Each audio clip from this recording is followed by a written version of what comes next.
Hello বন্ধুরা, আমাদের SDTV চ্যানেলে আপনাদের স্বাগতম। আমি দীপিকা চলে এসেছি আপনাদের জন্য গীতা এলএলবি সিরিয়ালের আপডেট নিয়ে। গিনির বোনেরা এসে সবাই জানায় যে তোমার বর আসছে, তাতে কি হয়েছে, আজকে তোমার বরকে নিয়ে একটা কেচ্ছা ঘটিয়ে ছাড়বো। দেখো, এসব কিছু করার প্রয়োজন নেই, ভালোবাসা তৈরির আগেই হয়তো শেষ হয়ে যাবে, এসব বলবে না। আমাদের পরিকল্পনা এগুলো করতেই হবে, হ্যাংলামিটা না করলে নয় না। দেখো, তোমার বর আসছে, ওটা বর নয়, স্বামী নামের আসামি, বুঝতে পেরেছো? এতটা বোকা অবগণ্ড কেউ হতে পারে? এত সুন্দরী একটা বউ থাকতে তার সঙ্গে প্রেম করছে না, তার সঙ্গে সময় কাটাচ্ছে না, এগুলো কি আমাদের সহ্য হয়? তাই তুমি তোমার অষ্টরঞ্জা দিয়ে ওর ওই গেঞ্জিটা রাঙিয়ে দেবে, তার মানে আর লিপস্টিক, ওটাকেই তো বলে, সেটা দিয়ে একটা ছাপ দিয়ে দেবে। এরপরে দেখো না কি ঘটে। তোমার বর এলো বলে তোমাকে কিন্তু এই কাজটা করতেই হবে। তোমরা কি বলছো বুঝতে পারছি না, সেগুলো না হয় পরে বুঝবে, আমরা আড়ি পেতে সবটা শোনার চেষ্টা করছি। সার্থিক এসেই গিনি রেগে যায়, বলে কি ব্যাপার, তোমার এই জামা কাপড়গুলো তুমি নিজে ধুয়ে নিতে পারো না? সবসময় আমার উপর কেন ডিপেন্ড হতে হবে? আমি কাজের মহিলা, আমি রাঁধুনি, আমি তোমার সব কিছু করে দেবো, তাই না? কেন গো, তুমি তো আমার দিকে একবারও ভুলেও তাকাও না, আমার সঙ্গে রোম্যান্স করো না।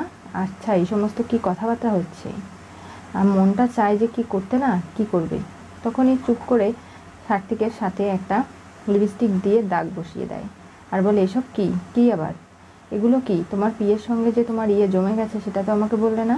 এই জন্যই তোমার আমার সঙ্গে সময় কাটাতে ভালো লাগে না, তুমি ওদিকে গিয়ে পিয়ের সঙ্গে সময় কাটাও। এই আমার চরিত্র নিয়ে একদম বাজে কথা বলবে না, আমি শুধু কাজের জায়গায় কাজই করতে যাই, কখনো আমাকে কেউ টাচ পর্যন্ত করেনি। কেন গো, তোমাকে টাচ করলে কি তোমার সব কিছু শেষ হয়ে যাবে? পারো তো একটু বাইরে থেকে যাও, রোম্যান্স শিখে এসে আমার সঙ্গে রোম্যান্স করো। কোনো বউ পৃথিবীতে এই প্রথম হয়তো আছে যে আমার মতো তোমাকে বলছে রোম্যান্স করে এসে বউকে সময় দিতে। তোমার সেই অনুমতি রয়েছে? গিনি, এই সমস্ত বাজে কথা বাদ দাও। আমি এক্ষুনি গিয়ে বাবাকে বলবো, মাকে বলবো যে এইসব কি হচ্ছে, আপনার ললিপলু ছেলে এরকম অন্যায় করে বেড়াচ্ছে আমার সঙ্গে, কোনো বিচার করবে না বাবা? অবশ্যই করবে, দেখো না আমি কি ঘটাই। মা, বাবা এরকম করে চিৎকার করছে। তখনই সার্থিক বলে, কি হয়েছে, কি চাও কি তুমি? যে তোমার এই লিপস্টিক দিয়ে শার্টের মধ্যে দাগ বসিয়েছে যেখানে, আমিও বসাবো। এটা আবার কেমন চাওয়া হলো, কেমন প্রতিশোধ? এটাই তো প্রতিশোধ। আর তার জন্য তুমি রাজি আছো কি না বলো, না হলে ওদেরকে ডেকে এনে সব কিছু আমি নালিশ করাবো। এগুলো কি নালিশ করানোর জিনিস? তাহলে ঠিক আছে, তুমি রাজি তো? হ্যাঁ। গিয়ে বলে, আমি তোমাকে একটা কিস করতে পারি? এই বলে লিপস্টিকের দাগ বুকে জড়িয়ে দেয়। এরপরে সার্থিককে জড়িয়ে ধরে গিনি, খুব সুন্দরভাবে হাসি মুখে সার্থিকের কাছাকাছি যায়, তাকে টাচ করে। সার্থিক চোখ বন্ধ করে দাঁড়িয়ে আছে কাঠের পুতুলের মতো। গিনি অনেকবার জড়িয়ে ধরার শক্ত করে চেষ্টা করলেও সার্থিক তো কোনো প্রতিক্রিয়াই জানাচ্ছে না। এরপরে গিনি বলে, এই কে রে তুই, এরকম করে দাঁড়িয়ে আছে খাম্বা, সুন্দরী একটা বউ এত সুন্দর করে ভালোবেসে জড়িয়ে ধরছে, উনি হাত দুটো দিয়ে জড়িয়েও ধরতে পারছে না, উনি পুতুলের মতো কাঠের দাঁড়িয়ে আছে। এরকম কিচ্ছু হবে না তোমার দ্বারা, কোনো রোম্যান্স কোনো কিচ্ছু তোমার দ্বারা করা সম্ভব নয়। তুমি যাও তো, এই ঘর থেকে যাও, বেরিয়ে যাও, তোমার দ্বারা আমি কখনো সুখী হতে পারবো না। তখনই হঠাৎ গিনির ফোনটা বেজে ওঠে। স্বস্তিক কবি সেজে ফোন করে। হ্যালো, আপনি ফোন করেছেন? হ্যাঁ। কি ব্যাপার কি, আবার বুঝি আমার জন্য একটা নতুন কোনো কবিতা লিখেছেন? হ্যাঁ। এই প্রেমের কবিতাগুলো শুনতেই তো আমার ভালো লাগে। এই গিনি, তোমাকে কে ফোন করেছে? ওই কবি না? কেন, কবি ফোন করতে পারবে না? আমার বর আমাকে আই লাভ ইউ বলে না, জড়িয়ে ধরে না। এখন কেউ যদি আমাকে ভালোবেসে কবিতা শুনে, আমি শোনাবো না? আমাকে যে কেউ ফোন করতে পারে, যখন খুশি তখন করতে পারে। তুমি আমাকে এইসব কথা বলার কে বলো তো? তুমি তো নিজের স্বামীর দায়িত্ব কর্তব্যগুলো পালন করতে পারছো না, তাহলে আমাকে একদম কোনোভাবে রাগাবে না। আমি যাচ্ছি এই ঘর থেকে, তুমি থাকো এখানে। এই গিনি শোনো। কোনো কথা না শুনে গিনি বেরিয়ে যায়।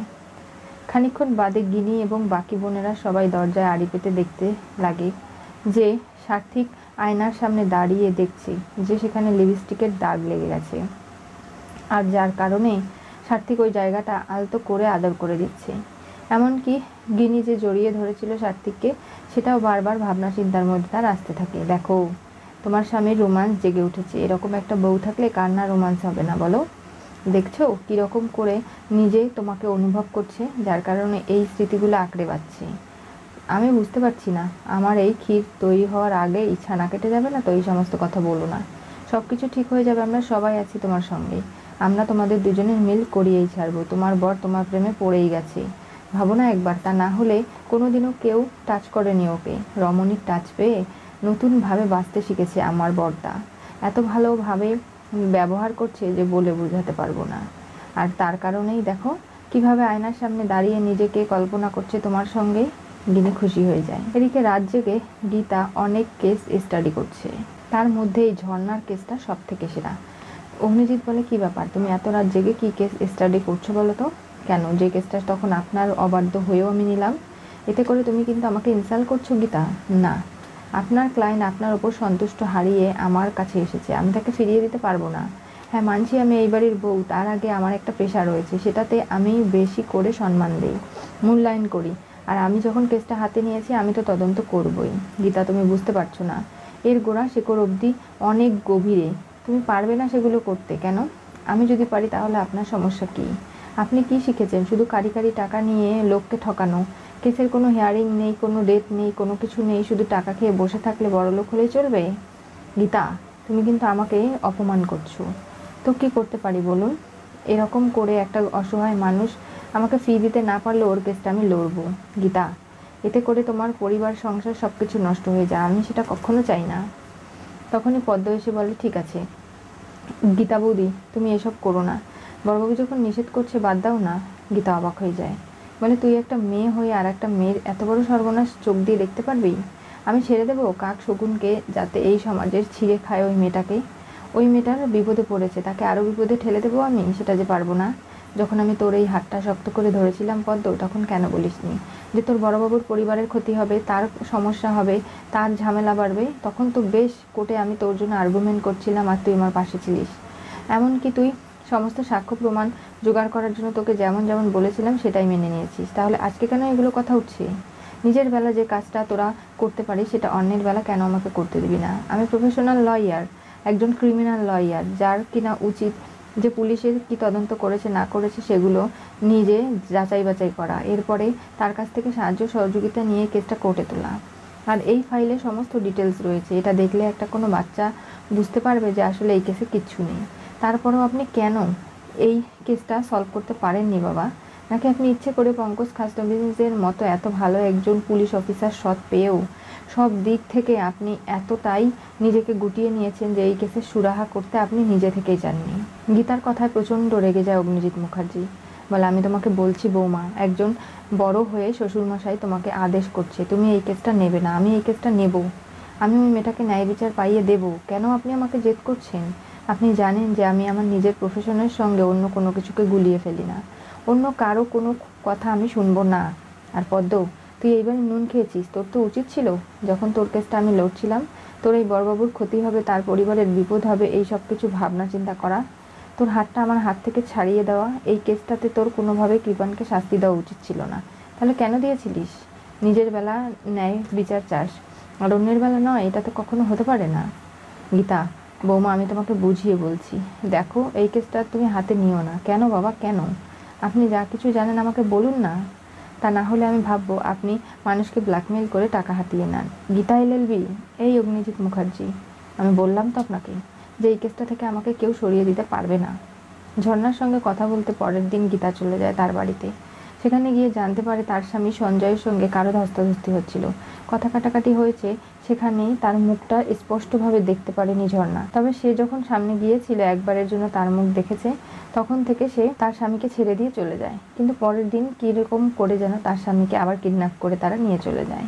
কী বিষয়ে বাগদ্বন্দ্বতা হয়েছিল সেটা কোনোভাবেই জানতে পারেনি ঝর্ণা। কৃপান নিজের সঙ্গে যখন সম্পর্ক ছিল মেহেকের, তখন মেহেক যে গিফটগুলো দিয়েছে, যে ভালোবাসার চিঠিগুলো লিখেছে, সেই সব কিছু পাঠিয়ে দেয় অঙ্কিতের বাড়িতে, আর ফোন করে দেয় যে আপনার হবু বউ তার চরিত্রের সার্টিফিকেট আমি আপনাকে দিয়ে দিলাম, দেখুন না কত ঘনিষ্ঠ ছিলাম আমরা দুজনে, ওর ক্যারেক্টার সার্টিফিকেট আপনার হাতের কাছে, এগুলো দেখে নিশ্চয়ই আপনি ওকে বিয়ে করতে রাজি হবেন না।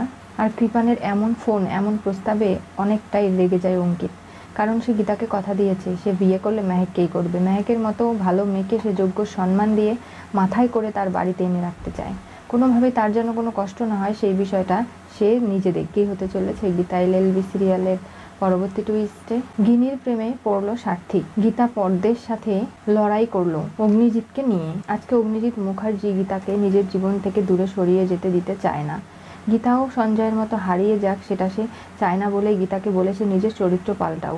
যখনই কেউ বিপদে পড়বে, সেটা মেয়ে মানুষ হলেই তুমি তার বিপদে ঝাঁপিয়ে পড়ো, কিন্তু এটা ভাবো না যে তোমার সংসার রয়েছে, আমার ছেলের সঙ্গে তোমার জীবন জড়িয়ে রয়েছে। তোমার কিছু হয়ে গেলে আমার ছেলে বাঁচতে পারবে না গীতা। কিন্তু তাই বলে আমি নিজের প্রফেশনের সঙ্গে অন্যায় করব? সেটা তো করতে বলিনি। এই কেসটা তুমি ছেড়ে দাও, এখানে যেও না। এখানে অনেক বিপদ রয়েছে, সামনে মেহেকের বিয়ে, কৃপান আমাদের ধমকি ধামকা দিচ্ছে, তোমাকে এই দিকটা সামলাতে হবে। নানাভাবে তোমাকে নিজে থেকে কৃপানের সমস্ত চক্রান্ত ভেস্তে দিয়ে মেহেকের সঙ্গে অঙ্কিতের বিয়েটা দিতে হবে। বুঝতে পারছো তুমি তোমার এই বাড়িতে বৌমা হিসেবে কতটা দরকার? আমি জানি। তেমন ঝর্ণা দেবীরও আমাকে খুব প্রয়োজন, আমি তার প্রয়োজনটাও মিটিয়েই ছাড়বো। জানতে চোখ রাখতে হবে আমাদের চ্যানেলে। পাশে থাকা বেল আইকনটি অবশ্যই করে ক্লিক করুন।